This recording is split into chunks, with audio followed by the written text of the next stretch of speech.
Wanna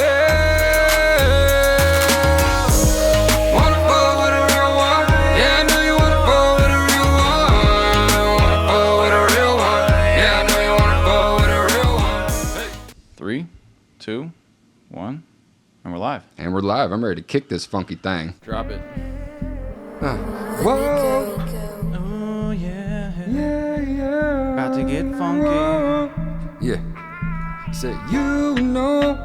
I be smoking purple kush. You know. Grapes. Yeah. I say, you know. Did I ride or die for you both? Yeah. And I know. Yeah. Smoking dro. Did my eyes blow and I ride low and you know. Episode 19 of the podcast. We be all up in your screen, call us Comcast. Baby, when you coming over's with your mom ass. Told her I'm stuck, I've been blowing on a bomb sack. Good dope in the backwood, and you know that the sack's good, yeah. Why don't you slide over, yeah, and then you bend over, Yeah, gang in this thing, call me Spyro. Smoking perk, yeah, fire got nitro. Yeah, fucking round like a pyro.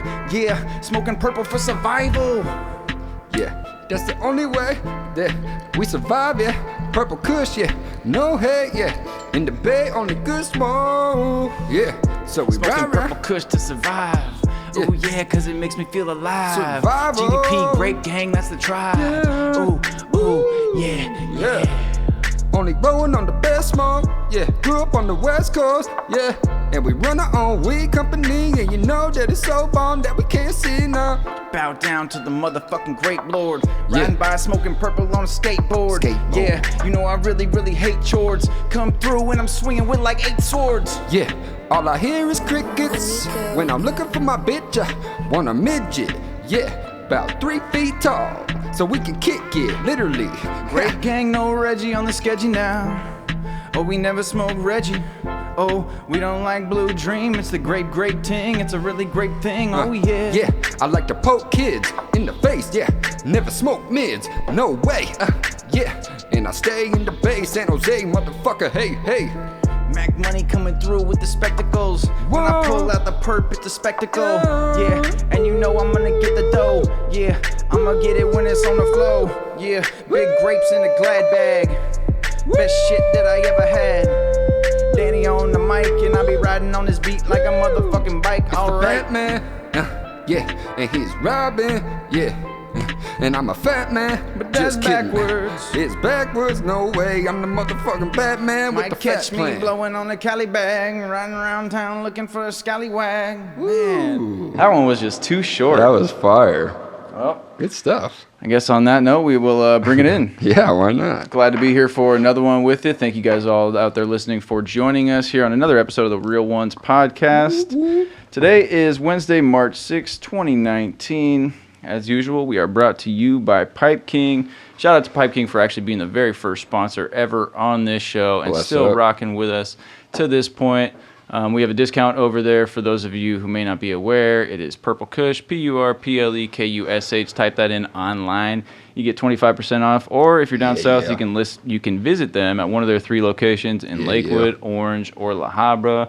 Walk in there, let them know you're a member of Grape Gang, and let them know about the Purple Kush, and they'll give you the discount in person too. That's right. So. PK all day. I'm smoking on some good shit over here, man. We got peanut butter breath. We got lemon cherry gelato. We got mochi lotto.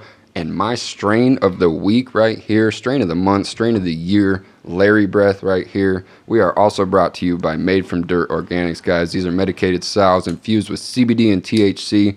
Rub them in good. Try them out. They're in stores statewide, California. Rub Rub it in real nice. Yep, madefromdirtorganics.com. Check them out. Definitely do that. As I said, today is Wednesday, March 6, 2019. You know what happened on this day, Dan, in 1902?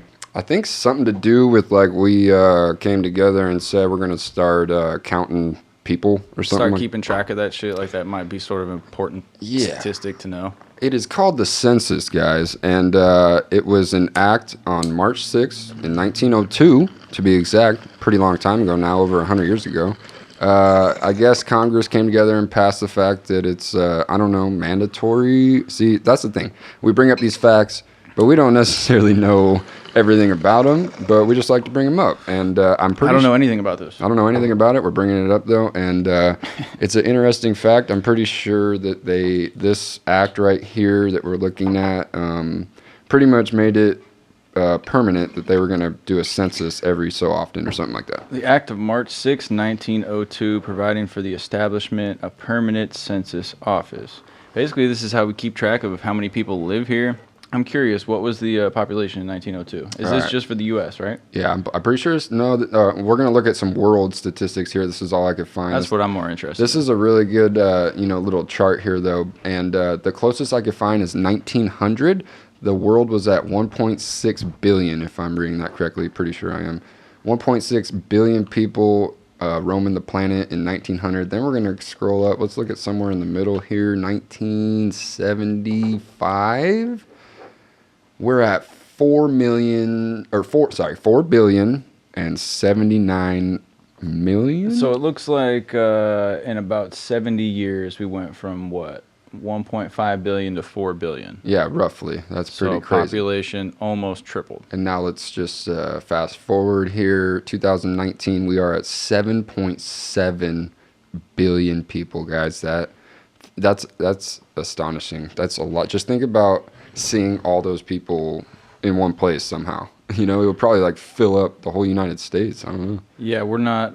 It's another one of those numbers like we've talked about before when we throw out some of these statistics and numbers. Our brains are not made to be able to comprehend that amount. We even talk about sometimes, even if take this podcast, we've got about 4,000, 5,000 dedicated listeners, that make sure they pretty much catch every episode within the first week or so that it comes out. Yeah. It doesn't sound like a whole lot in the grand scheme of things when you're talking about YouTube, but if you imagine all those people together in one room, it's a lot of people. Yeah. I mean, I'm happy. I thank every single viewer out there for, sticking with us. And yeah, I mean, it's a lot of people if you think about it, when you concentrate them. If you were to be able to see 7.7 billion people somehow in one place crammed together, it would probably be pretty crazy. So when are we going to hit 10 billion? Type in world estimated population 2050. I would imagine, we're sitting here in 2019. I would imagine if you look at the consistency of the growth rate here, we got to be, approaching 10 billion people by then, right?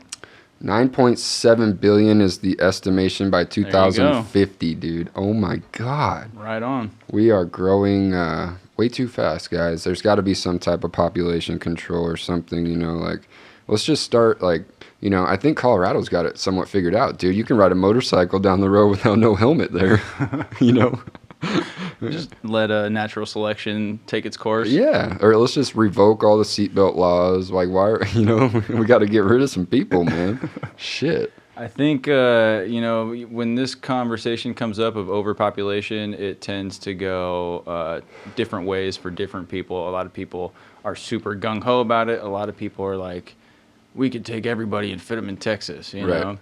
And I think when you look at it as far as land mass and everything, you would say, yeah, there's plenty of room for people. You drive across this country, you drive across most countries, you take a road trip anywhere, you're just driving by empty space for hours. Yeah, you're like, there's so much more room but no. But the thing about it is the resources. And the resources, yes. And the fact that now we are, obviously our population is growing, but some of the places that have always been prime inhabitable land, prime real estate for where humans want to locate themselves, some of that is changing over time. It's going to force people in different populations into different places. Yeah. You look at natural disasters and climate change and things of that nature that do it, but also fucking wars and all types of different chaotic events that take place all over the world that force people, out of their homes, going to find somewhere new to live, a new country as a refugee or whatever. Mm-hmm. Not only is the population going to increase, but from what I've heard, there's going to be a lot more mass relocation of whole populations over the next,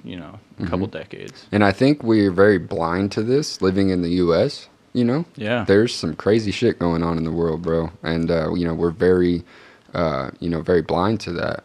We've talked about before, how difficult it is sometimes to just get outside of your own bubble mentally. You know, the little bubble, whatever little place that you live, wherever you're from, your spot on the map. You know, however things are done wherever the particular place is that you live. Sometimes we just take for granted that, you know, that's the way things are everywhere, when in reality, a lot of the freedoms and a lot of things that we get to experience here in America are not the norm around the world. For sure, 100%. You know?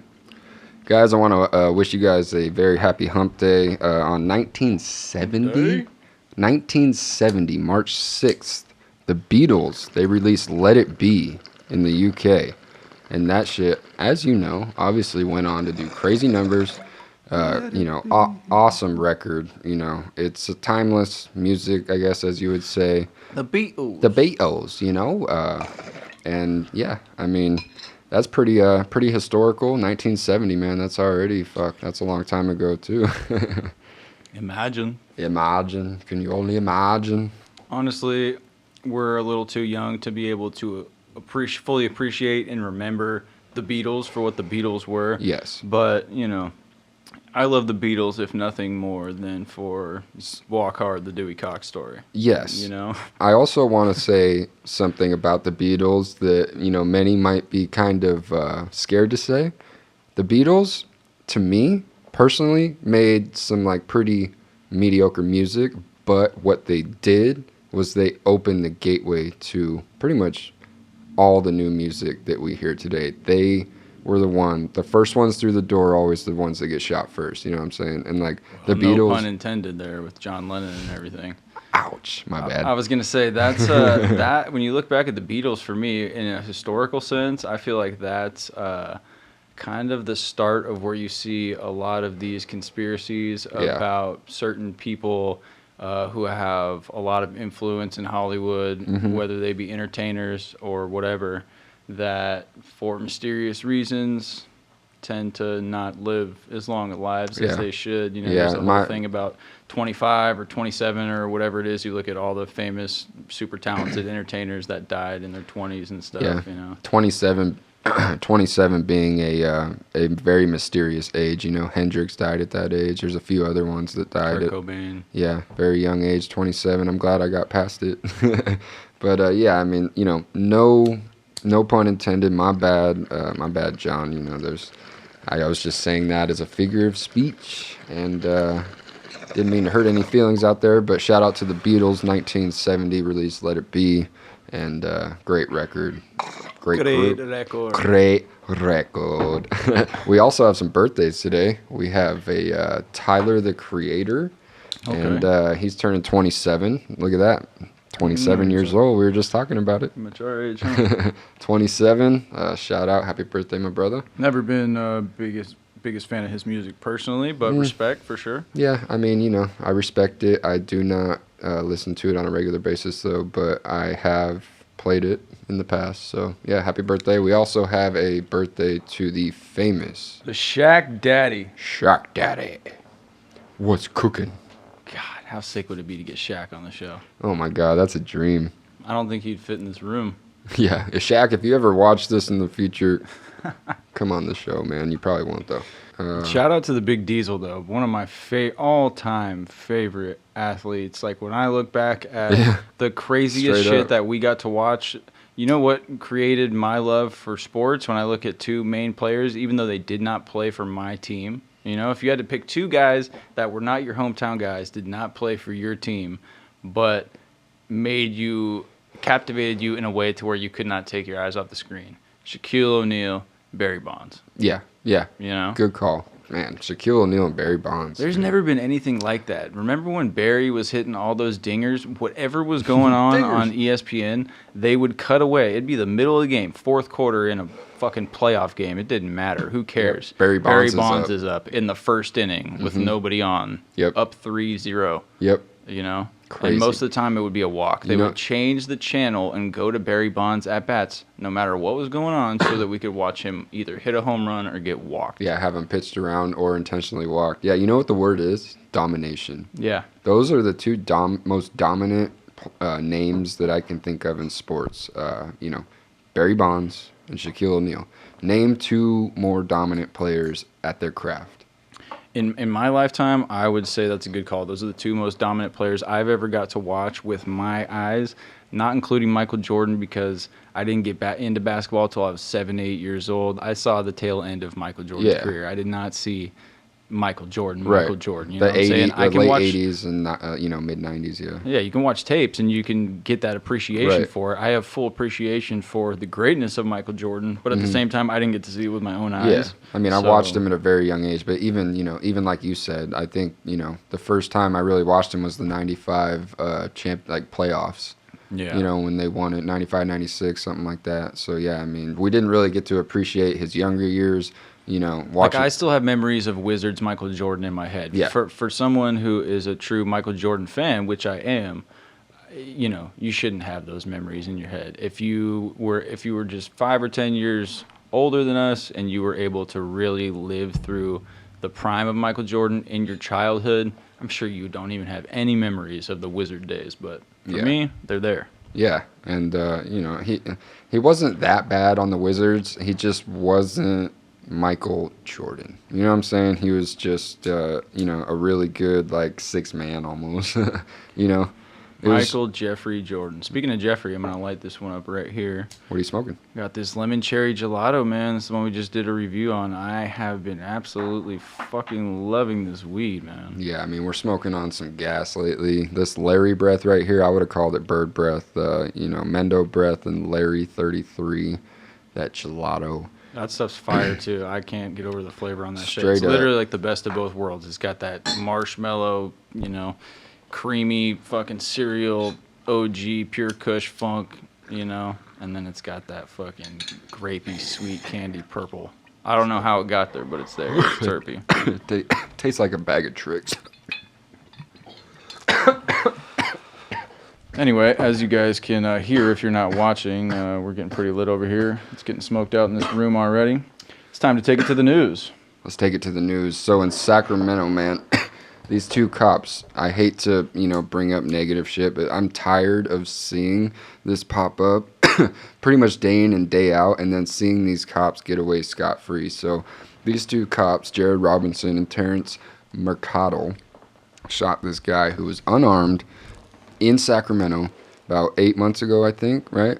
And just came out that, they did not commit any type of crime. Got off with no charges. Scot-free, dude. They said that they were in the right completely. It's like, dude, how? Man, what I don't understand about this is we've been watching a ton of, I've been watching a ton, I'm pretty sure you have too, of all these new Netflix documentaries about all these different cases and all these crazy stories where people end up getting convicted for sometimes life sentences for situations where, as a viewer, you acknowledge there's a chance they could have done it, but all the evidence is circumstantial at best. Right. And if I was a juror, I would not have the confidence to cast my vote to lock somebody away like that. Right. And yet you watch these shows and you see it happens all the time. You know? So why is it so hard when these cops are obviously in the wrong? Right. To get a conviction on them. Here's the problem with the judicial system right here.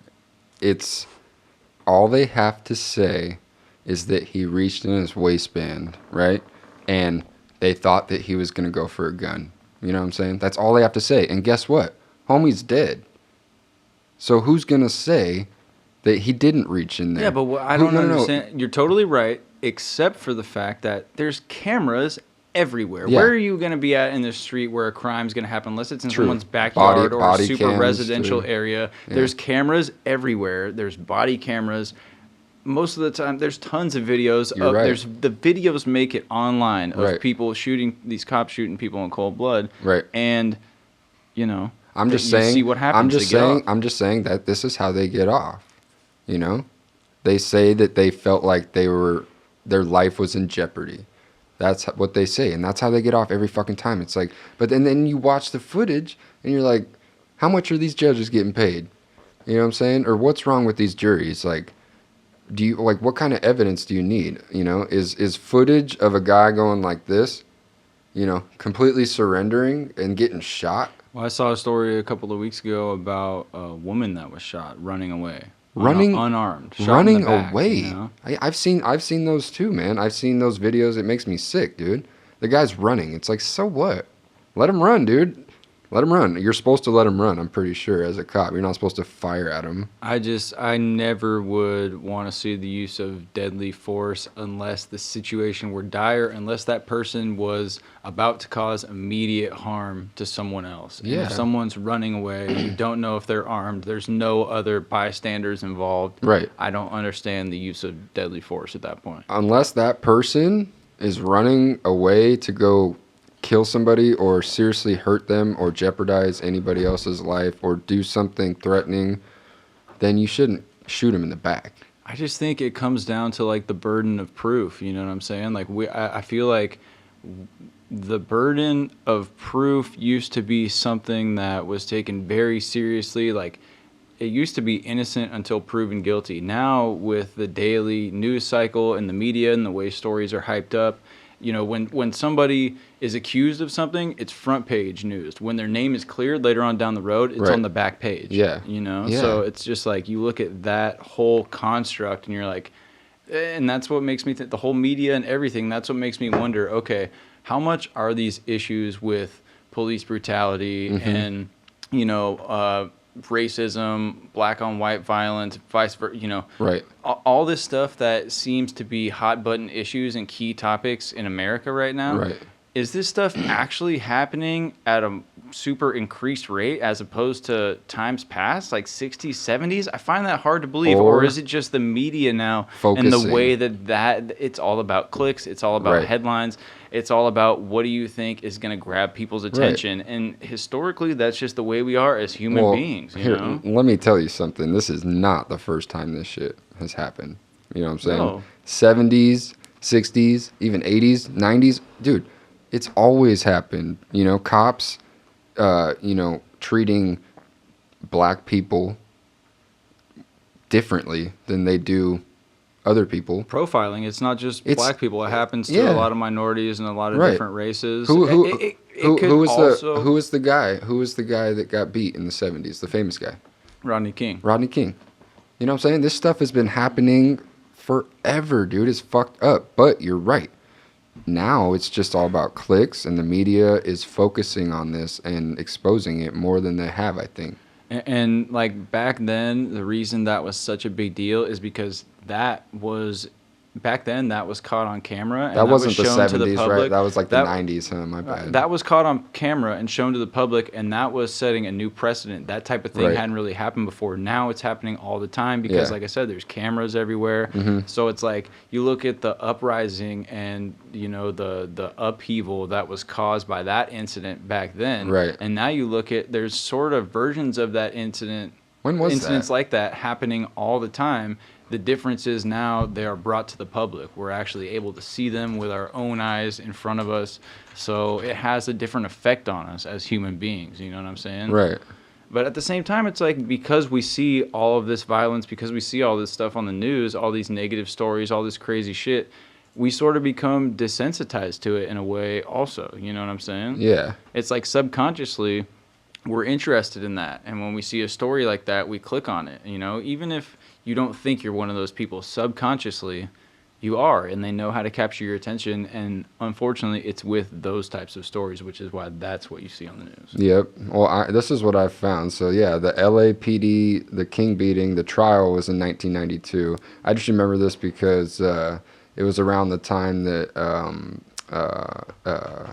NWA put out one of their albums. I don't know why it took me so long to think of that. Sorry. That was just a little side tangent. But, yeah, the media has amazing powers, dude. And I honestly want to talk about the Joe Rogan podcast where he had who's that dude? Alex Jones, yeah. Alex Jones on there. So Rogan had Alex Jones back on his podcast last week, and it pretty much blew the internet up. It said that it got like 4 or 5 million views in the first 24 hours. Now, obviously, Alex Jones has been censored in a way from the internet. I'm pretty sure he got banned from like YouTube, Facebook, Twitter, Instagram. I think maybe he still has an Instagram. But they've definitely found a way to suppress his voice, and basically they're calling it hate speech. Right. Now, say what you will about Alex Jones. I definitely do not agree with everything that he does. A lot of the bullshit, like nutraceuticals and a lot of these stupid products, a lot of what he does to make money, I don't necessarily agree with. But at the same time, although he says a lot of crazy shit, he also says a lot of important shit. And if you go back through history, he's kind of been the first one kind of waving the flag for certain things that sounded insane at the time, especially because a lot of the other shit he says is insane. It sounds insane. So when he says something legitimate, it just, he doesn't have that credibility. You know what I mean? So it makes you skeptical. But I will tell you what, I can't stand listening to Alex Jones' radio show and shit, just the whole energy of it, all that shit. If I watch too much of that type of shit, it puts me in a negative headspace. Yeah. But I do fucking like watching him on Rogan's podcast. It was entertaining as fuck. They did a 5-hour podcast. That is so crazy. Hopefully we get to that one day. But Can you imagine doing a 5-hour podcast? I was just going to say, I couldn't imagine sitting here talking to your ass for 5 hours, dude. But that's crazy. I mean, maybe if you have an interesting guest like that, 5 hours, I guess, it's possible. Well, he can just go and go and go forever. Like, he easily Joe could have just sat there and he could have gone 10 hours. He's one of those dudes. He does seem like a little bit manic to me, or like a little something weird. If you watch him now. Like I say, I'm guilty of watching some Alex Jones videos throughout the years. Like, it's another one of those things, like we said, a lot of times we're just attracted to that crazy shit. I've watched a ton of YouTube videos on fucking aliens and ghosts and conspiracies and all that shit. That shit, there's something in a certain type of person. I'm that type of person. Something about that shit gets me excited. Even if I feel like deep down it's bullshit. Some of it is legit. A lot of these conspiracies are legit. Real things that really happen in the real world that seem out of a fucking movie or something. But at the same time, a lot of it is bullshit. I feel like a lot of it is intentional bullshit put out there to kind of take credibility away from some of the more serious issues. Yeah, I mean, there's a lot of bullshit out there, but the reason that I brought this up, is because I wanted to really highlight the fact that the media literally censored Alex Jones, cut him off, boom, overnight. It's like, oh yeah, you want to fuck with us, huh? You want to talk? You want to keep talking? Boom. Cut. It's like, who did that?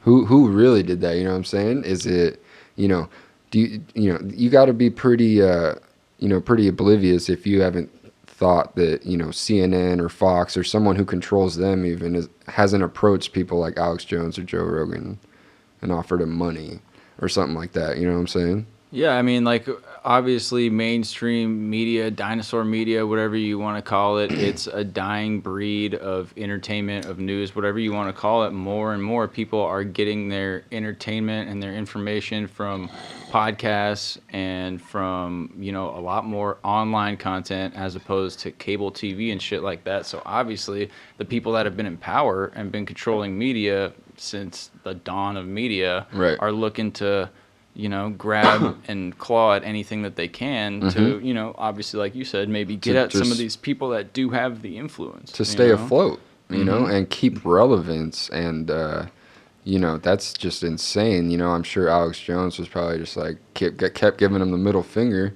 You know what I'm saying? I'm going to do me. And then boom. Who knows, bro? Cut. Who knows?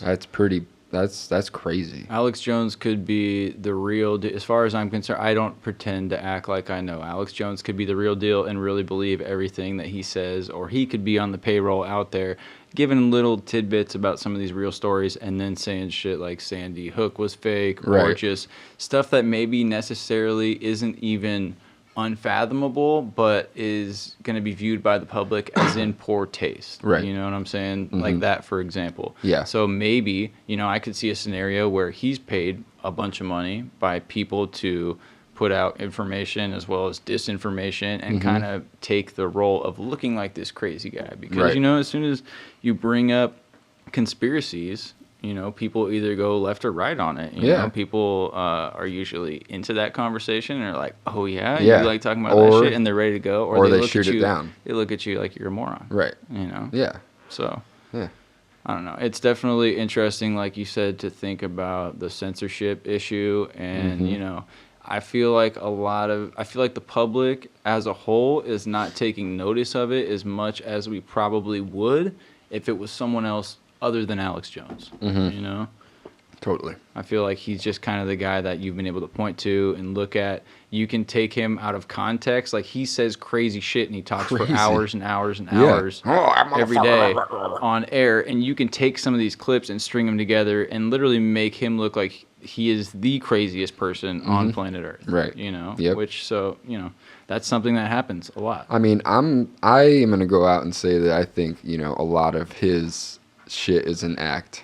You know what I'm saying? A lot of it is an act. You know, I don't think he believes everything that comes out of his mouth. I don't. I kind of agree with you. And he had a divorce a year or two ago where he basically, either him or his lawyer basically said in court that it is a performance, it is an act. He doesn't believe all these things that he says. Right. But at the same time, it's like, it's court. But you know? It's court, yeah. I don't know. To get away with shit, I'm sure that's what his lawyer's telling him to say. Yeah, you have to say that in court, obviously, if you're trying to get away with whatever you... Yeah.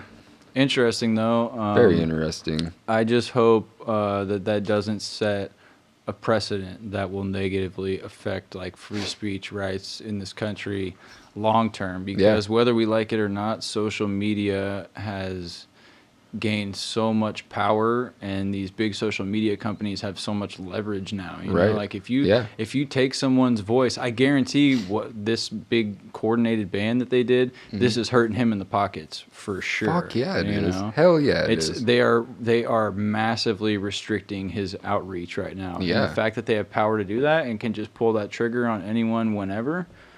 That's something that we got to think about. I think that's definitely infringing on, you know, freedom of speech. That's crazy. They just yanked his YouTube, bro. You know, I'm sure he makes ducats off that shit. Bankroll. His videos get a lot of views for sure. And that just got yanked. I mean, the power of dinosaur media, guys, and the elite and whoever's running that shit. I don't know. What else you got for me this week? We got any music, any sports? Yeah, I mean, you know, speaking about media, we'll just kind of, you know, boost off that. You know, the NFL Combine is pretty much blowing up on every sports outlet right now. You know, it's definitely that time of year. I used to be so into this stuff. It's crazy how life just kind of morphs. It's like now I just obsess over music and podcasts and weed media and, you know, but like back when I played college football, it was like, I paid close attention to this shit. So it's cool. You know, I like it. But honestly, the Combine, to me, as a player, numbers don't mean much. I mean, it's cool. Trust me, if you can run a fucking 4.2, that's dope. That's fast as fuck. But if you can't catch, what are you going to do with that speed, you know? That's just kind of my point. So, like, it's cool and all. I still like to watch it because these guys are freaks of nature. But I'll be honest, I haven't been following college football at all. I've never really been too big a fan of it, but I haven't really followed it. I just wait till these guys make it to the league and then learn their stories, you know. Right. The one guy I do know a little bit about is Kyler Murray, because he got drafted to my favorite baseball team. I was hoping that he would choose baseball, but I got to be honest, if I were him, I would have probably gone football too. Yeah. If he does make it and he is good, he will be pretty much the smallest guy to ever do that. So we'll see what happens. Right. Looking at this list here, as someone like me who knows nothing about any of these players, Right. It's interesting to see that you see a lot of defensive players. This is the mock draft, so this is what they're kind of predicting is going to happen. But one thing I know just from following the NFL for so many years is when you look at these high draft picks, it's almost always pass rushers, defensive players, guys that are really dominant defenders. Right. But then when you look at, once they get to the league, you look at who the MVP goes to every year, it's almost always a quarterback or an offensive player. Isn't that funny? Yeah, it is. But I think what it is it's much easier to kind of predict the trajectory of some of these super athletic defensive players. You can see from a younger age, I think, if they have the athleticism and the technique and the what do you call it, like the awareness and just the feel for the game that you need to be a really good defender. You can see if they have that at a young age. I feel like you see teams kind of when they take a quarterback, it's kind of like they're crossing their fingers because you never know what that trajectory is going to look like. You know? Yeah. Well, I mean, here's the shitty part about playing defense. Like, number one, I'm gonna fucking defense is the shit. I fuck with defense. When I play defense is your dogs. Those are your dogs of the team. You know what I'm saying? And defense wins championships, but offense sells tickets. Defenses you see way more. The defense is usually more cohesive on good teams. The defense is more of a cohesive unit. Those guys stick together. Whenever you hear about issues between teammates, it's always a fucking wide receiver and a quarterback. It's always somebody on the offense whining about not getting the ball enough. Yeah, but offense sells the tickets, unfortunately. So, like, it's pretty crazy to see this mock draft. They got, the Cardinals taking Nick Bosa, edge rusher. They got the Niners. Is that Joey Bosa's brother? I don't know. Pretty sure it is. Yeah, it's got to be. And then they got the Niners taking Quinnen Williams, who's a D lineman, and then they got the Jets taking Josh Allen, who's an edge rusher. So that's 3 defensive linemen, pretty much. Not Josh Allen, the quarterback. Right, edge rusher or D line, first 3, boom. That's crazy. All defenders. Yeah, I mean, it's crazy to see. I mean, but at the same time, it's not surprising because, like we said, you see these guys, not only are their career trajectories a little bit more predictable, but they come into the league and make an impact sooner than a lot of these skill position players, which are more of long-term projects. Right. The first offensive player they got going is to the Giants at number 6, Jonah Williams, offensive tackle from Bama. That's crazy. And then the first quarterback I see going is Dwayne Haskins, Jacksonville Jaguars, at number 7 from Ohio State. That's crazy. Like I said, I don't know nothing about none of these guys. I don't either. And this is just a mock draft that we're looking at. We didn't put this together. This is just a mock draft that we pulled up. Football. We'll see what happens with that one, guys. Foosball. And with that, I want to get into our Defend the Bars. What do you got for me? I didn't even know we had Defend the Bars this week. Let's see what we got here. All right, we got Wale. I'm going to read it right here. It is from the song Passive Aggressor, and the album is the 11-1-11 Theory. And the lyric is, good pipe make a girl to a good wife, good morning wood, I just need a termite. And I'm kind of wondering, does he know what a termite does to wood? He eats it, right? Yeah, but do you want somebody eating your dick? Like, I don't know. When you talk about performing fellatio on a female, what do you refer to it as? Eating pussy. Eating pussy. Yeah. So what's so wrong with eat? When have you ever heard, I'm going to eat that dick? I don't know. Honestly, I feel like I can defend this one. No chick has ever said, I'm going to eat that dick. I guarantee you some chick has. Yeah? I guarantee you there's a group of girls that are just fucking dick eaters. They're probably the dick eater squad. They rep that shit to the death, dude. Dude, I don't know. I think I got a pretty valid point. As soon as I think of termite and what they do to wood, I think of, like, holes through wood. Like, you know what I'm saying? I think of, like, if you were to crack the log open in half, there's going to be a bunch of, like, veins that they've eaten out. Oh, like, my God. Hey, I don't want. I'm good with the imagery. I'm taking more of an issue with the grammar of this particular bar than the overall message of it. Good pipe make a girl to a good wife. Why not just say good pipe make a girl a good wife, or make a girl into a good wife, or turn into a good wife? Just good pipe make a girl to a good wife. Okay, and then good morning wood. I just need a termite. See, he went with, he got the fucking grammar perfect there with the comma. Right. I just need a termite. He could have said, good morning, wood, just need a termite. Like the second half of that, props. Everything's spelled correctly. It's looking good. But overall, I don't know. I think it's defendable. Okay, defend it. It's not a highly rated bar. Defend it. I think I pretty much already did. He's saying he's got that good morning wood. Okay. He's letting you know he's bringing that good dick to the party, and it'll turn any bitch into a good housewife, right? Okay. He's also saying that in order to meet his criteria, you better get down on that wood like a termite. So you better. I'm actually liking this the more I'm reading. You better eat it. Yeah. You better literally eat my dick off. If I'm going to eat your pussy, You're you gonna better eat my dick. off. Because There's nothing about off there. termites eat wood till it's like gone though, or rotten. You just let them get a little taste and then get rid of Oh, them. You know? okay. All right. I see where you're going with that. All right. And then, he's saying he needs a termite. Here's another. We'll take this to the next level, right? Okay. He's saying he's got that wood. He needs a termite. You know why he went with termite? Why? Because you exterminate termites. Ooh, Right? the dirty worm So exterminator. I think he's coming in with that hit it and quit it mentality, right? Uh-huh. So he's like, I'll come in, I will present you with the wood. Right. I will let you feast upon the wood For a little for bit. an allotted amount of time. Okay. And then I gotta drop the bomb on you and you're gone. Bro, you're good at these. You know? So I'll be honest, that one I wasn't feeling that great about at first. Uh-huh. But the more I thought about it, the more I'm seeing that You grew on it. Wale might have been I think you thinking a couple levels higher than the rest of us. I on think this one. you defeated me. I think that was a pretty good defend the bar. I'm actually glad you hit me with that one. That was not on our sheet, and we hadn't done defend the bars in a couple weeks. I was missing it. Yeah, defend the bars, ladies and gentlemen. And also with music, a little bit of more positive reinforcing news that I've seen. Offset wants to quit lean and make more mature music. Good for him. That's a golf clap. A little golf clap for Offset here. I didn't even know Offset was a big proponent of the purple beverage, but I will say that I heard the new Offset album, Yeah?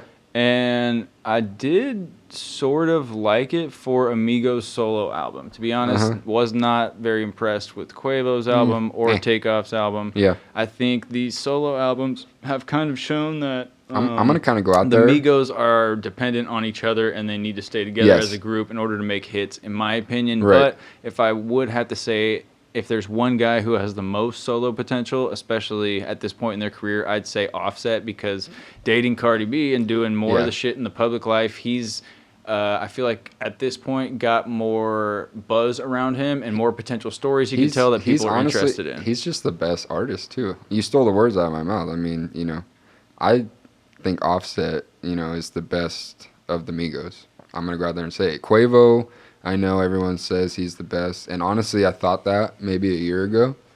But lately, I've kind of been changing my mind.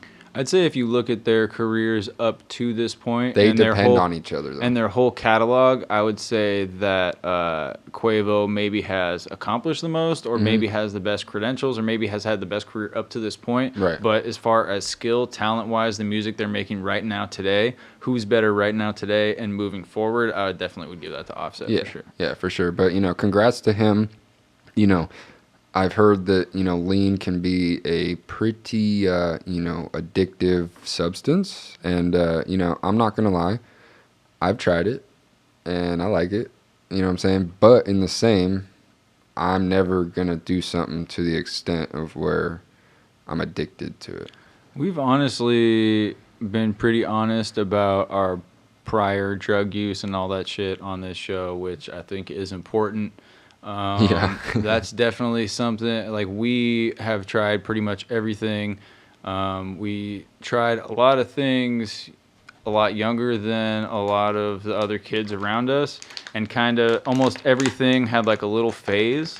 But by the time we hit our early 20s, at least myself, I can speak for myself, I was pretty much done with most of that shit, and for that I'm grateful.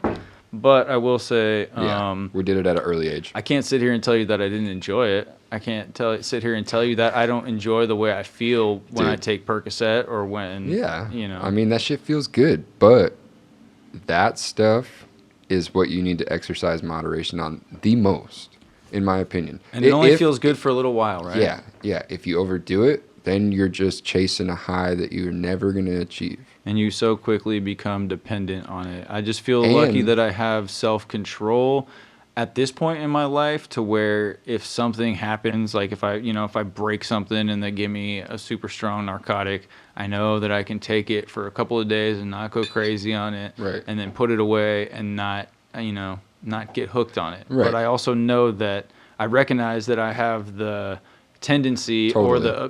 the propensity within myself I like that word. to fucking become addicted to things. I have an Yes, addictive me personality. too. I know that I have that weakness, so I have to be very cognizant of it. I'm very like aware Yes. and like take steps Yeah. to make sure that I stay on top of my game. Totally, dude. The funny thing about addiction is like it's half mental and half physical, or even more so mental. I don't know, because like, of course, yeah, it feels great, right? The first couple of days you take whatever substance we're talking about, like, you know, you get high, you feel great. Let's talk about Percocet, just for example. You take it 1, 2, maybe 3 days, it's great. Then it's all about like if you run out or something, then it's all about like the score. It's all about the ups. Yeah. It's all about the ups and the downs. It's all about like getting super high and then feeling the come down, going through the shit, getting down to the rock bottom, and then being like, oh, now I need to score. Now it's a game.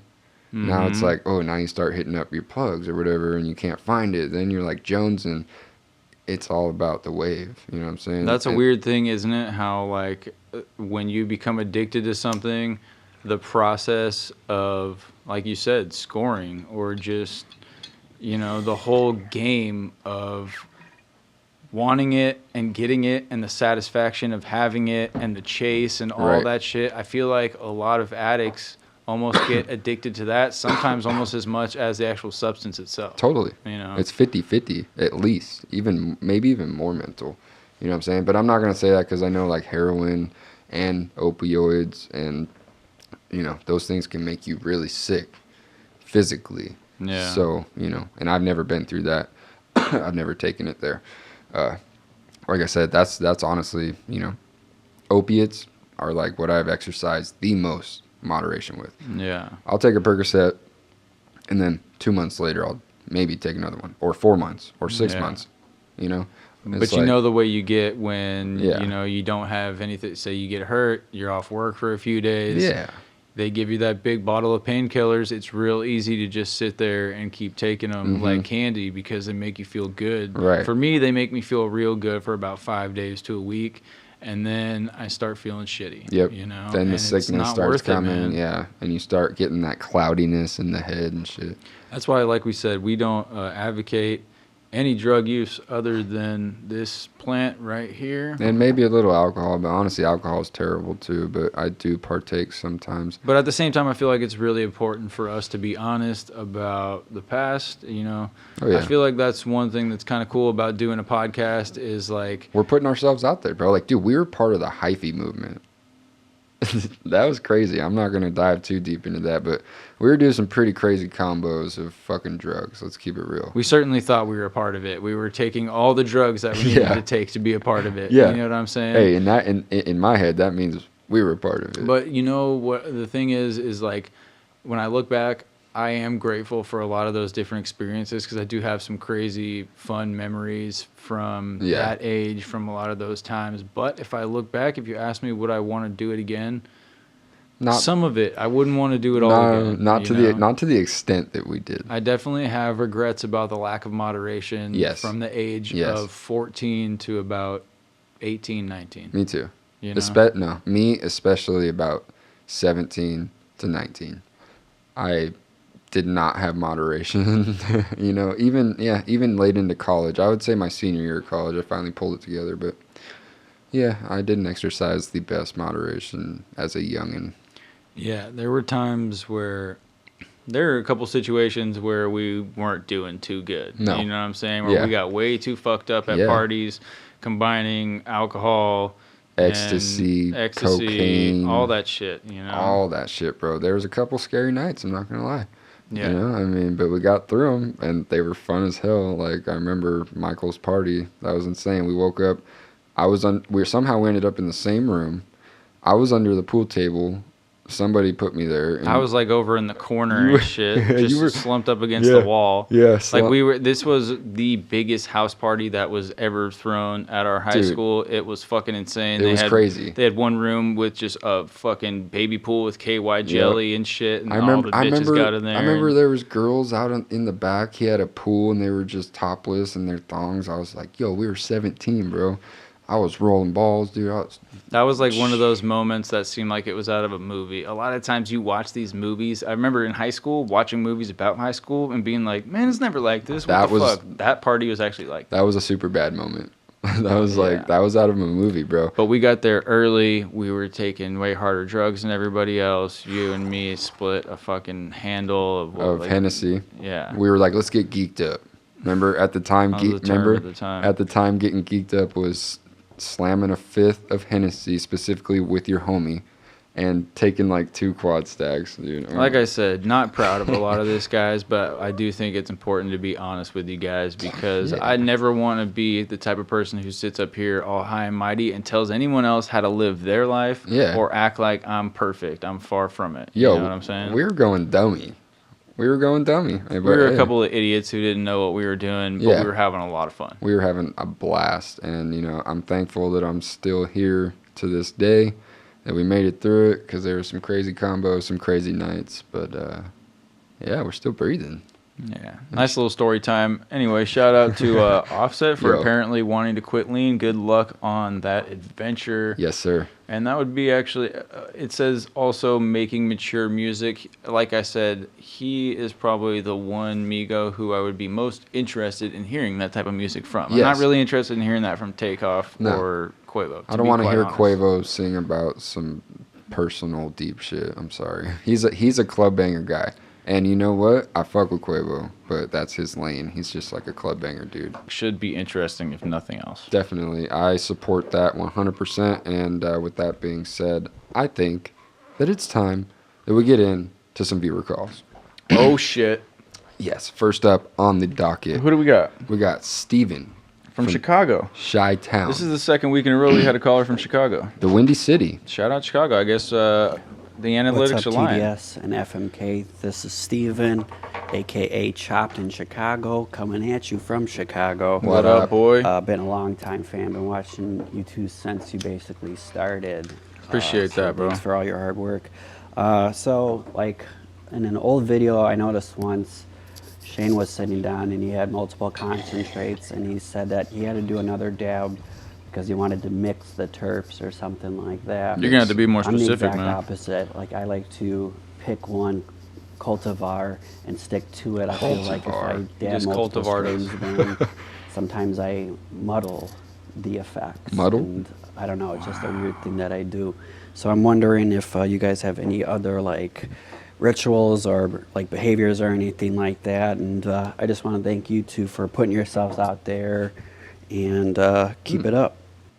Appreciate the call, man. That was a good one. That was good. He pulled it together there at the end. Appreciate the call, Steven. Shout out to the Windy City.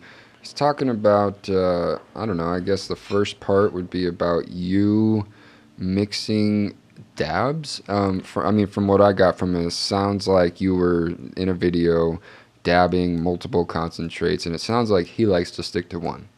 Yeah, and I'd say in general, I actually do too. I would prefer to, at least, especially the first time I'm dabbing something, or if I'm dabbing something that's just that fucking good, I really want to taste it every time on its own, at least if nothing else for the first impression. But that being said, there's sometimes when I'm dabbing on 2 flavors, and I do think to myself, what would these taste like? What would this taste like if these 2 strains had been ran together? Right. I don't know, but maybe I can find out if I dab them together. Yeah. Well, You know? I think also, when I think about dabbing two different concentrates, or even smoking 2 different types of flower, I'm really thinking about the effect that I want to achieve, the high that I want. And, sometimes it's just like I want to smoke one strain all night long because I want to get just indica couch locked. You know what I'm saying? So I'll smoke some Gelato 33 to the dome just all night. Sometimes I want to get that like middle of the ground or that weird high. So you smoke some indica and then you smoke some sativa. Or you take an indica dab with a sativa dab back to back, or you just mix it all in the same dabber and get some crazy new terp. Like, I like mixing like weed salads and shit, Yeah. Remember the Widowmakers and all that? Like, even though I would say back in the day, we used to do those to get really, really fucking just high. super stoned. But I will say that you mix too many things together, it's like pressing all the buttons on the soda machine. Totally. You do lose kind of the ability to distinguish between those different flavors. Right. I'm not going to mix a Jack dab with the OG dab, but I will mix 2 different bomb OGs on the same dabber and see what that tastes like. You know when I like mixing the most is probably joints. Yeah. You know, if I'm gonna roll up a joint, I'd be like, oh, I'm gonna spike this with a little bit of this, Yeah. or I'll put a little bit of hash in Totally. one strain with the joint. Yep. But I think, like you were talking about, like when I sit down to smoke, say I have a jar of gelato, a jar of Skittles, and a jar of OG. Right. More often than not, I'm gonna sit down and smoke a little bit of this, then smoke a little bit of this, Right. then smoke a little bit of this. Yeah. I'll smoke the same amount of weed, but I'm usually not gonna sit down if I have 3 different types of weed and just smoke the one. Although sometimes I will if I have some crazy, if one of those 3 is a crazy sativa, Yeah. and I want to write in the morning or get creative, or I just want to be Right. up and at it. Maybe I'll smoke only that in the morning. If Right. one of those is super heavy indica, I might mix it into the rotation throughout the day a little bit and then just go hard on that one at night. It Right. really just depends on how I'm feeling, you know? Same thing as like, yeah, at night, if you have 2 indicas and a sativa, you know, on your table, you're probably only going to hit the 2 indicas and, you know, leave the sativa alone. That's you the know? beauty of living in 2019 Yeah. in California with legal weed. You know, we can hate on, you know, the regulations and the taxes and the prices and everything all we want, but at the end of the day, look at the table right now. Right. You know, there's so many people around the world that would kill to experience this, even just for a couple of days. You Totally. know? Yeah. We have. I'm sitting here. I have some fucking lemon sherbet cake right here. I got some peanut butter cup right here. I got some Gittles right here. I got some lemon cherry gelato right here. Yeah. Don't think for one second that I take for granted how lucky we are Totally. to live in a place where we have access to this kind of variety. I mean, dude, we've been smoking on such gas lately. Obviously, I already named my lineup earlier. This peanut butter breath right here is fucking fire from Dub's Garden, dude. Fucking, yeah. People would die for this, and sometimes I think everyone out there thinks we take it for granted, but we don't. Yeah. We definitely don't. We feel blessed. There are places Every where day. it's tough to get any weed at all, Right. much less good weed, much less a variety of good weed. So no matter what we pay for it, at the end of the day, you got to look at it like that. You Yeah, know? totally. So Yeah. yeah, I hope that answers at least the first part of your question. Smoking rituals were that was the second part of his question. Mm-hmm. Do you have any particular smoking rituals that you do that you notice are different than anybody else's? I have a lot. Yeah, I do Yeah, too. I have a lot to where, you know, if I said them all, people would probably think I'm fucking weird. Do it. Like, get weird. I love weed, bro. Weed is a part of me. You know what I'm saying? Like, I wake up in the morning and I immediately think pre-workout, weed. I hop on the computer. You know, like today, I woke up, I got stamped with the pre-workout, hit the bong about 10 times, you know, had my headphones on, listening, you know, jamming out. I was making some fucking IG promo shit for the video I got coming with Neff. You know, I love that. That's obviously my first ritual. I like to The get wake and bake. the wake and bake, bro. That is like number one. Doesn't that just give you something to be excited to get out of the bed and Yeah. you know? I'm like, I'm gonna get out of bed and get rolling, go out and smoke a fucking bowl. Yep, I love it. And just Yeah. drink the pre-workout and fucking, then I go, Get you know, stamped. hit the gym, get a nice workout in, you know. I really like to get stamped, stoned and amped before I hit the gym. So a lot of one thing I would say that we have in common is a lot of the rituals that I would call weed rituals involve other activities. Totally. Like we always get lit before a baseball game. Mhm. We always get lit before we go to the gym. So, Anything like that a lot of people would associate with being not something that stoners typically do because Yeah. stoners are lazy. All that type of shit, all the super active shit, that's the shit I love to do when I'm high. exactly. That's what I was just about to say. We're not your typical stoner, man. We're actually the opposite. Like, we don't ever get high and just sit around. I can't do that. My brain doesn't function like that. I don't operate at that speed. That's just not my frequency. You know what I'm saying? Like, you see me. You see how fast this fucking thing. You've got ADD for sure. I got massive something. Like, I get high and I go from, I wake up with the sun every day, no matter when I go to bed, and I go and go until I go to sleep every day. You know what I'm saying? And that's just the way I operate. And, you know, many people don't associate that kind of activity with stoners.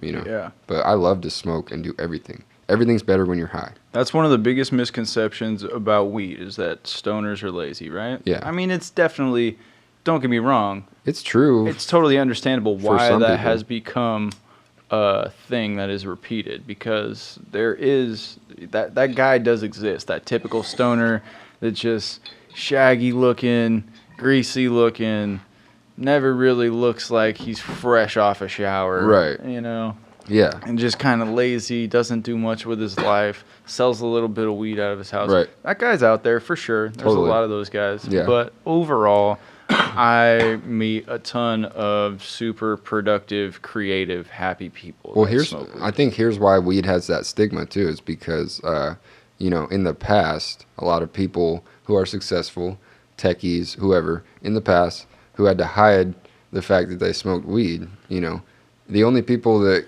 came to the limelight who were like proud to say they smoked weed were dirtbags like that, you know, no offense, but, you know, 60s, 50s, 60s, 70s, 80s, 90s, you know, weed was looked at very hippie-ish, very loser-ish, very, you know.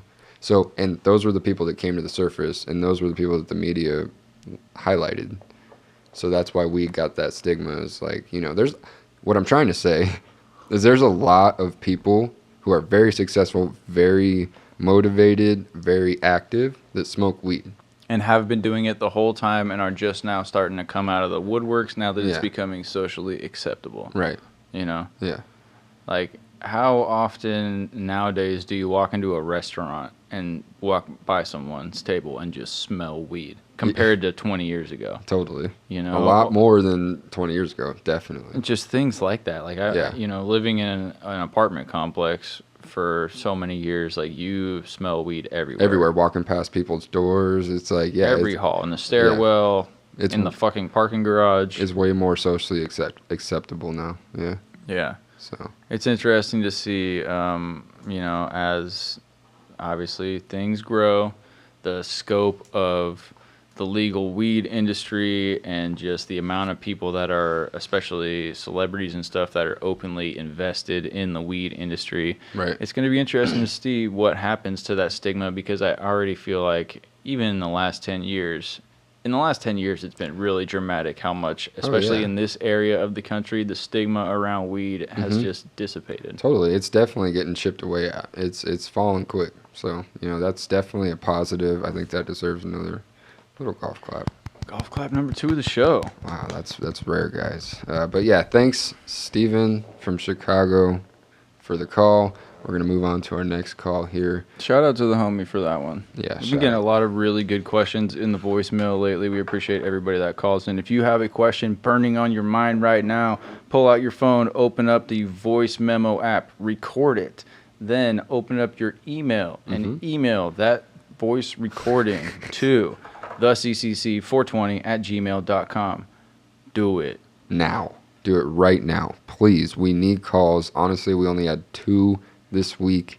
We just got lucky that there were 2 heaters. That's disappointing. Because we get some calls that we don't end up using, to be honest. Sometimes people are a little bit too over the top. Yeah. Sometimes it's just a topic that we've discussed Yeah. to death already. But for the most part, we've been getting a lot of really good calls. And like I say, we appreciate everybody who has participated. Number 2, coming from Tim out of Colorado. Hey, we lived in Colorado for a few years. Colorado Springs, Denver, shout out. Timmy. Let's see what he has. Greetings, happy Wednesday, CCC. What up? Hope you guys are enjoying your week so far. Years like. Certainly. My name's Tim. I'm from Colorado. Woo! I have a sound lit, two-part bro. question here, and the first portion is directed towards Dan. Hey. Have you noticed either concentrate or flower affecting your ability to perform vocally in a studio setting? Okay, well, 2-part question. I'm just going to pause it there. So he's asking, from what I heard, he's asking, does concentrates versus flower affect your vocals differently in the studio? I'm so high, bro. How does weed affect your creative process, from writing to being in the studio? What do you like to smoke? Do you like to smoke? How much do you like to smoke? Totally. When you're making music, especially, I guess, in the recording process. Yeah, I mean, I love smoking. I have to smoke. I smoke probably a half ounce every recording session, and it's usually about 3 to 4 hours. Our last one was like 4.5 hours. I can vouch for that. Smoked, about 6 backwoods that, contain at least 3 grams probably. So, the smoking is definitely heavy. Do I think that the backwoods affect my vocals? probably certainly, but honestly, I think that's a sound that I kind of strive for. You know, I think it gives it that real like kind of rasp almost, which sounds really tight, especially when you put a little bit of light auto tune on it. Dabs definitely are a little softer on your, you know, throat and vocal cords. So if you're trying to sing something, you know, that it requires a lot of strength, a lot, and might, you know, be stretching your notation limit. Like high volume, Yeah. a lot of fluctuation in your tone and stuff. That's when I'll probably only dab. So there are sessions where I only dab if I know I'm trying to fucking sing some shit that's going to be kind of tough. What about the high between the two? Is there one that you prefer for making a certain type of music over another when it comes to the high? Because I definitely get different things out of the high most of the time when I'm dabbing as opposed to when I'm smoking most flowers. Yeah, you know, I honestly can't really tell you that I have a preference, you know. I mean, I almost feel like I slip into a different consciousness already as it is when I'm in the studio, and I just feel like weed just, you know, takes me there. So whether it's dabs or flower, you know, I honestly can't say I have a preference. Yeah. You know, so Either one will do the trick. either one will do the trick. Yeah, Yeah. I definitely enjoy, like I've said so many times, weed is key to the creative process for key. me when it comes to so many When, things. yeah, even when, you know, I would say not more so, equally in the writing process as it is in the recording process. I need to be super lit and, you know, almost, like I say, in an altered consciousness when I'm writing and recording. I like that heady, more sativa high when I am writing. Mm-hmm. Pretty much every time I like to just zone out on it. Right. When I'm recording, it depends on the vibe of the song. Yeah. If it's more mellow and I need to be a little bit more relaxed as far as my tone, then I like to smoke flower more. Right. Because it just makes me More you mellow. you can even hear the difference in my voice on the podcast from now to where we started. Yeah. It naturally gets a little bit Deeper, raspier, a raspy. little bit just slower and more mellow. If that's the vibe of the song, then I want flower. Right. If I'm just gonna be trying to rap my ass off and Right. fucking go hard and Yeah. need a lot of energy during the session, then I want to take a fat dab and go right in there. That's what I'm saying. Yeah, if I'm trying to sing or rap really intricate, I'm dabbing. If it's more of a vibey song, I'm smoking flower, I'm getting lit. I don't know if And, it is necessarily good long term. Like I know a lot of singers and stuff don't smoke for that reason because Right. it is supposed to fuck with your voice. Yeah. You know? I mean, it's probably not doing anything good, but I wonder what just our regular speaking voices, if they would sound any different if we had never smoked. totally. Yeah, probably. Oh yeah. Huh? Oh yeah. Oh yeah. But hey, Weird. that's my sound, and I'm rocking with it. And honestly, there's no turning back now. I've been smoking for over a decade, and I'm hooked. So here, let's continue the Interesting question. question. Let's continue. And have you found one being worse or better on your vocals once again than the other? Already answered. Second question, Shane. Uh-oh. You've been keeping up with maintaining your saltwater aquarium from way back in the day. This that thing. And if not, have you considered picking it up again? Just getting tank back in the Frank. swing of things. Once again, failed to mention, longtime fan, avid fan, and keep up Thanks. the great content and the longevity. Appreciate the Much call, man. obliged. Perp Scarp. Buenos noches. All right, that was a good one. Thank you. Whoa. Thanks for the call, man. Yeah. I do not have any reef tanks going anymore, unfortunately. I do miss them, though, man. Those things were cool. Yo, this guy has spent so much money on fucking fish tanks, dude. I used to call him Fish Tank Frank. Dude. Yeah, the last house we lived in California before we moved had a fat 120-gallon reef tank that was off the chain. And then I got another one when we moved out to Colorado. Definitely, if you buy everything new and you buy the exotic shit, it gets expensive really quick. Dude, that's a money pit. That shit, it was tight as fuck, though. I'm not gonna lie, but damn, I remember you used to go through some crazy shit to get to like maintain that, like spilling hell of salt water in your fucking trunk and shit. Yeah, when I broke down the 120-gallon reef tank, I had to pack up everything in that tank, every single animal, which we're talking like hundreds of animals, in individual bags and buckets and shit. Pack up the tank, load it up into the car. I was driving a 2004 Acura TL at the time, so just like a regular old sedan. Filled to the brim, me and Copper, the whole fish tank, all the fish. I left from San Jose, and I had to drive to Colorado Springs. I drove the entire distance without stopping. I think it took me 21 and a half hours or something like that. I left at like 8 in the morning. I got there the next day at like 5:30 in the morning or some shit like that. And then I had to start the process of setting up the tank. So I was up probably for 48 hours dealing with that shit when, you know, I obviously could have just done the drive in a couple of days, drove, you know, maybe 6 hours a day, slept in a bed at a hotel. So to Dan's point, I've done, in the past, did some crazy shit to maintain those fish tanks. But I'll be honest, man, it's, you know, we're all a little weird behind the scenes. We all have our own little, like, weird niches that we're into. And that was actually one of the coolest hobbies that I've ever had, and one of the more rewarding ones. It's definitely trippy once you get a crazy tank and everything's established. You got all these different animals in there. They got all these different relationships. Yeah. You get fucking high and just go sit in a chair and stare at that thing for hours. Yeah. I remember I used to do that sometimes with you. That shit was crazy. The one thing I regret is that I never did mushrooms or acid when I had a reef tank. Right? And it's like so. Like I did it during the time while I had tanks, but never at home, right, in front of the tank or anything like that. Yeah. That's the one thing I regret. I would love to just drop some acid and go kick it in a crazy fish store after hours. Yeah. That probably doesn't appeal to anybody else listening to the show, but to me that sounds like the greatest day ever. I think it would be tight. All the colors and shit. I would do it. Yeah, someday when I'm, you know, where I want to be more in life and have more disposable income, I probably will have a tank again someday. But yeah, that's dope. I mean, it was tight, but yeah, you need a lot of money from what I saw. To have really good success, you just need to invest in really quality shit up front. And if I did it again, the other thing is it does take a lot of time. So if I did it again, there's services you can pay that come out, install your tank, and then they come out and service it every couple weeks. And I got a challenge for you. What's up? I want you one day to have an octopus in your tank. Fuck.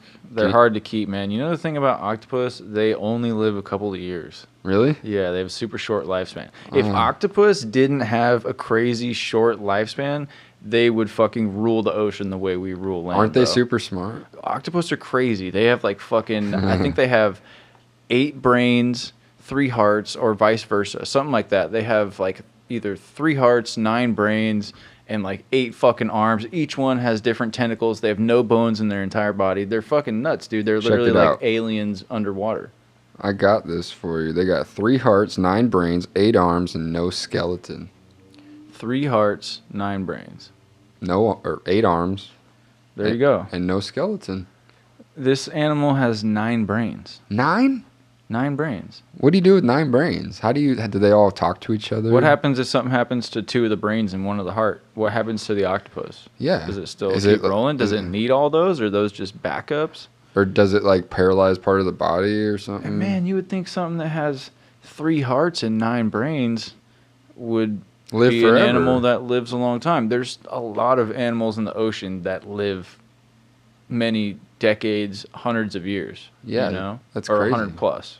Maybe these things are just too smart, so they only live, like, if they lived longer, maybe they'd rule us or something. Octopus are fucking nuts, man. They're really one of the trippiest animals that you can see. I went to the Long Beach Aquarium a couple of weeks ago, and they had one there that I was checking out. Really? Yeah. You know, it really is, like, smart and will, like, these things, if you don't keep the tank, like, covered and, like, weighed down so that it can't be opened, they'll climb out of the tank. Dude, there's videos of octopuses in places that have surveillance, at like places that have multiple tanks, and they have like 6 fish over here and an octopus in a tank over here. Yeah. And every morning they wake up and there's a fish missing from this tank. But they're like, what the fuck? We never find the dead fish. Whoa. It's never on the floor. It didn't goes jump. Up and back. It crawls out of the tank, goes around on the floor, goes over, crawls into this tank, grabs a fish, goes back out, goes over there, gets back in its tank. So it There's knows. well-documented cases of this happening multiple times. So octopus like no. They're really fucking smart, dude. They have camouflage. They can change to their background. There's people that like they've done tests where they put them on like checkerboards, like super irregular patterns that would never occur in Right. nature, right? Uh-huh. So it's something that they've never seen before. Yeah. So they see it, they process it, they think about it. They're like conscious, dude. And Like then they change. figure it out and then they morph into something that like blends with it. Wow. It's pretty nuts, man. That is so crazy. Think if we had that power, if I just like went against the wall and just was like, and then just blended right into the wall. Like if I could just sit there and watch an octopus or a cuttlefish are crazy to watch too. Similar Yeah. thing with the changing colors, but it kind of all looks like more electric and shit, Right. and the way they move. If you give me some hallucinogens and sit me in front of one of those tank, I'm gonna be crying, giggling in amazement and awe. Right. Like, if nothing else, the colors that you see in a reef tank are something that you never see anywhere else in nature. You don't Right. see them when you're driving down the street. You don't see that type of diversity of life too, like the rainforest and the reef. Right. That's the only place where there's that type of diversity of all these different organisms living together. You yeah, know? it's a beautiful So, thing. It's definitely pretty cool. If you're interested in it, if you're out there and have kept freshwater tanks and have ever thought about trying saltwater, I definitely would recommend that you take the plunge, as they say, because it's trippy. Take the plunge. I know nothing about it, so I'm not going to comment on it. But what I do want to comment on is there's a disease out there, dude, that I actually came across on 60 Minutes of some sort, but it's called hyperthymesia. Have you heard of it? Okay, yes, I've seen this. Okay. This was on 60 Minutes Australia. Ah. Dude, 60 Minutes Australia Fire. comes with the heat. Yeah. They're 60 Minutes Australia shits on 60 Minutes Shits. US or whatever the fuck we call it, 60 Minutes America. Yeah. Dude, if you get on, or maybe they just take the time to upload their shit to YouTube. Right. I don't know what the deal is. I don't watch 60 Minutes America. I don't watch cable television. But 60 Minutes Australia kills it with the Right. clips, bro. That was that. Remember when we did the story on the podcast about the people that walk on all fours? Yeah. That was 60 Minutes I Australia, know. bro. They They have keep such- coming with the bangers. They have such fire. I promise you, we're not sponsored by them, but definitely go check. Definitely not. Go check this out if you have time. So this is a disease or a condition where, it says right here, a condition that leads people to be able to remember an abnormally large number of their life experiences in vivid detail. Pretty much, you watch this 60 Minutes Australia, and these people can remember every single day of their life. Like this one girl can remember from age 14 on, just for some reason, and she can't explain why or how. But it's an amazing thing. They did so many tests. Like the interview process was like crazy, right? You watched it with like, dude, they asked him like, okay, March 11th, 1979,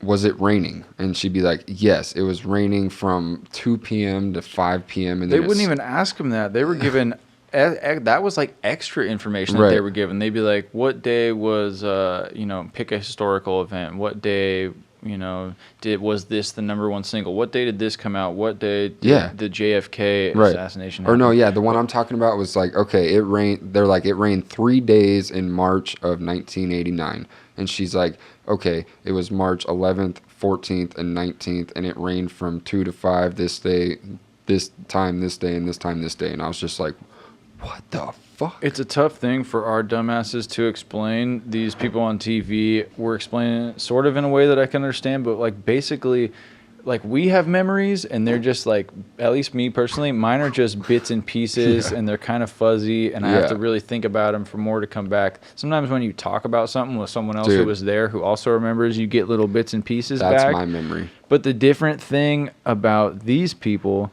is that they remember the details of every day of their life. And they don't need anything to spark it. I'm a very, like, my memory needs to be, like jump started. You know what I'm saying? Like, I got to, like, hear something that reminds me of that specific day or time, or you have to bring something up where I'll be like, oh, yeah. I have a very, oh, yeah memory. Mm-hmm. You know, I can't just pull it out. The oh, yeah memory. I like that. I can't just pull it out of thin air like these people. So to that's like in awe, dude. Like, if I try to remember something from like age 5, it's like, whoa, dude. It's the type of thing too, like if you just saw this and it was just some random person on a YouTube video, you know, was saying that they had this ability, I would never believe There's it. multiple. It's something that you could fake easily to a certain extent, like in a YouTube video or whatever, like I said. But this, like, they had a scientist on there, and like he was like, yeah, I didn't believe this shit at all. I was skeptical as fuck. This doesn't even make sense logically. And then he was there doing tests on these people, and he's like astonished. You know, It's insane. I don't know. It's crazy to think about. I definitely don't think it would necessarily be a blessing or a benefit, you know. I think there's some things in life that we wish we remembered better, probably. Yeah. But there's some things in life that we're probably Happy we forget. glad that we don't have as vivid memories of. Yeah, you I know? mean, there were some people that were on that show that were like, yeah, it haunts me. It drives me nuts every day. And most of them had like crazy OCD or organizational, like, They all had their little ticks. yeah. You know, I thought it was interesting on that too, how you saw that it affects people's lives differently. Like for a lot of them, I noticed it was mostly women too. It was like, seemed like the ratio was maybe 8-2 or 9-1 women to men.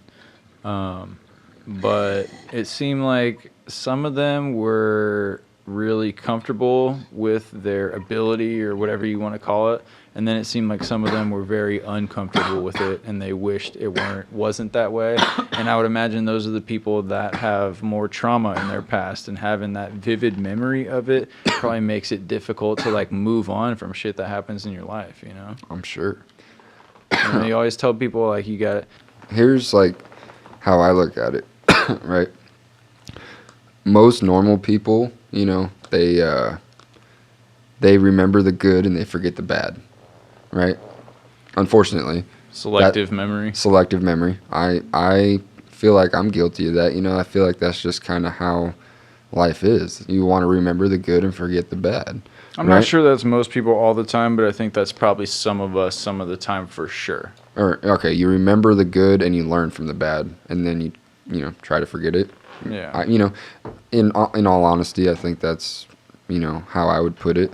That's how I go about life, is just like learn from the bad, move on and forget about it, and fucking remember the good, you know. But these people, they remember all the good and all the bad.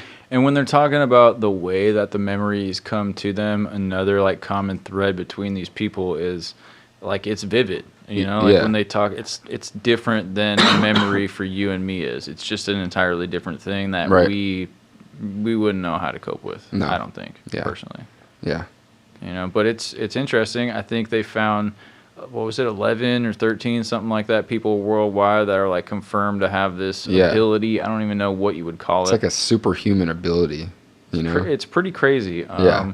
It's right up there with like psychics or just any type of weird shit like that. Yeah. Again, psychics is another one of those things I would put in that category of so much it's watered down with so much bullshit Right. and so much So many like fakes. fake bullshit Yeah. everywhere that it makes that like less than 1% of it is probably legit, but Right. it makes it all seem fake because Yeah. it's in this sea of bullshit. you know? Exactly. Like, no, there are real. I've heard some crazy stories from like, honestly, like my parents and shit. The FBI used to use know? them to help solve cases and shit. It's Yeah. happened. They've known shit that there's no way they could possibly know or anyone Right. could know, and somehow Somehow it's just these like psychics boom. know. Yeah, but I don't know, man. crazy.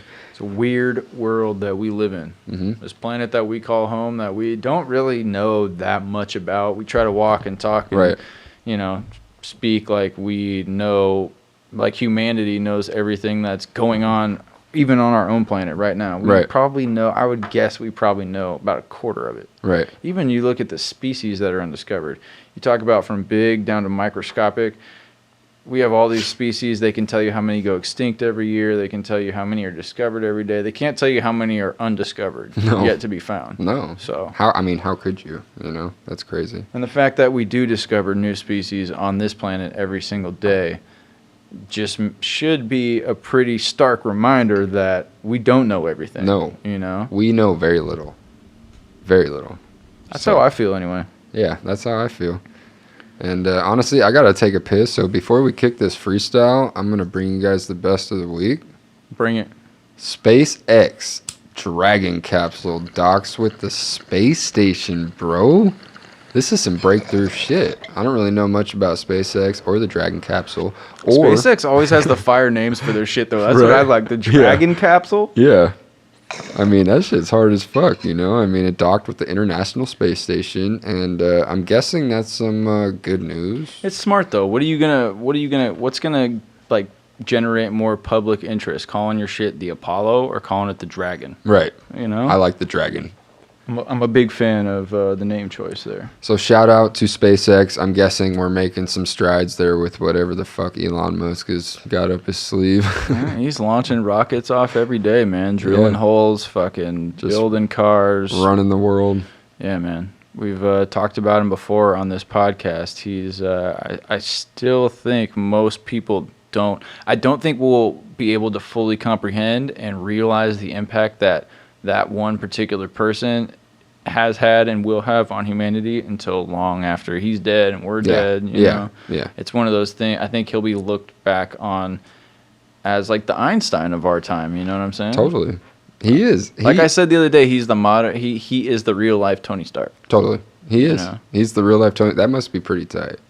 I wonder if he likes that movie. I wonder if he's an Iron Man. Honestly, though, he's not as smooth as Robert Downey. No, not at all. Not at all. That's the one thing he lacks. That's the one thing most of those super genius guys Yeah. lack is that they're crazy, insanely super intelligent, Word. and they have their IQ is off the charts, but the one little like our IQs are down here, Right. and then it's like the scale, and they're up here, and the only thing that stops them from being maximum is that social intelligence Right. part. You They're know? like a little Aspergery almost. They're just always a little bit awkward, a little Yeah. bit just, not socially smooth the Right. way they are when they're working and doing whatever their little niche is, Right. whatever their crazy tick is. Mhm. That's another thing like we were talking about. Those people that have those crazy memories, they all have like their own little ticks or like little form of like OCD or Yeah. whatever it is. Mhm. That's another thing you see with a lot of these super genius people. Totally. They love their routine. They wear the same outfit every day. Yeah. Weird shit like that. Yep. You know? Yeah, it's it usually just it's not, there's rare I don't think there is the full package. It doesn't exist. Perfect does not exist, bro. There's not a guy out there that looks like Brad Pitt and has the IQ of Elon Musk. It doesn't exist, So, shout out to smart ass people and Was that a man crush alert? Did you just admit your man crush for Brad Pitt? no, but I mean, come on. That's what it sounded like to me, guys. Ask any fucking girl growing up when we were in high school who they wanted to bang, and it was Brad Pitt. That's facts. I'm just fucking with you. That's facts. So, DJ Danny Flavors is gonna rock this podcast right now. This better be a banger with an intro like that. Sounds like the opposite of a banger. This sounds like I'ma have to call in the It's the Real Ones podcast. There's the reverb. Episode 19's in the bag. It's the Real Ones podcast. And Episode we're casting, 19's in the bag. Smoking lemon cherry gelato. And I'm feeling like I won the lotto. Me and my team looking Oh, so yeah, clean. smoking Episode purple is the 19. motto. Me and my team. Episode 19 looking so clean. going Looking full so clean on the throttle. scene. Yeah, 19 looking so clean on the scene. Yeah, 19. Episode Clean on the 19 scene. looking so Smoking clean. that green. Smoking that green on the scene. Every Yeah. single day I'm smoking GD fucking P. I'm Smoking about that- to bed smoking every that- day. smoking And I that do GD. it everywhere around the globe. Smoking that GDP every day up in the bay. Yeah. Never smoke, hey. Never no. Never smoke, oh yeah. Never smoke that brown when we come into your town. Yeah, you know we put it down. It's the motherfucking Mac and flavors. Whoa. And I'm smoking to the day that I die. We call that smoking to the death. I'm smoking Mendo breath. Oh, Yeah. we smoking Mando breath. We be smoking to the death. Yeah. Whoa, I'm about to pass it to the left. I'll be packing up a bowl in the motherfucking bomb. Have to pass it to the left. Smoking sing on the a fucking fucking west. song, hey. We smoking on the west coast. We smoking. And we smoke the fucking best smoke. Smoking on the best in the west, no Yeah. stress. I'ma hit it to And we the smoking chest. on It'll the hit best you like a fucking bullet smoke to on the the vest. west.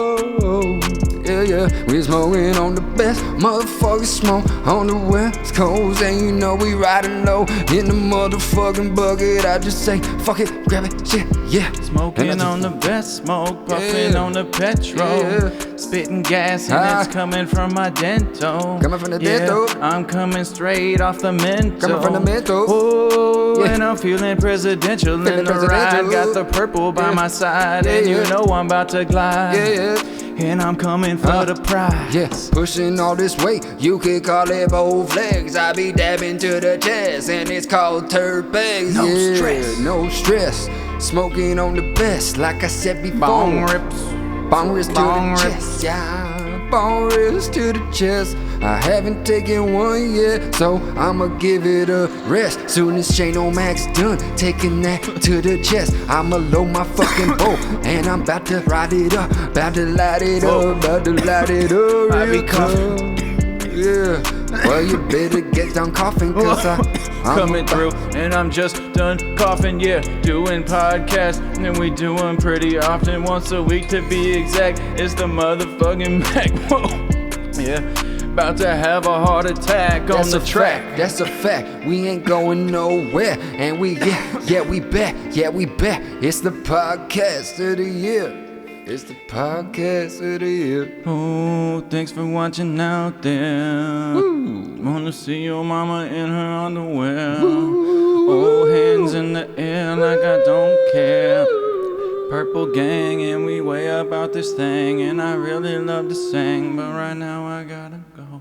Thanks for watching. All right, guys, thanks for joining us once again. Definitely find us on social media. All the information that you need to know is in the description. If you're watching this on YouTube, if you're watching it, if you're watching it, that's where you're watching That's it. We're where- out, we're high, we're gone. I'm Shane, he's Dan. That's right. Bye. See you later. I'm really high. know we smoking better than most. I do it for the west side. Put 4 fingers up for the west side. Now let's ride. I'ma blow, give me dough, I'm the next guy. Pull up, I hop out.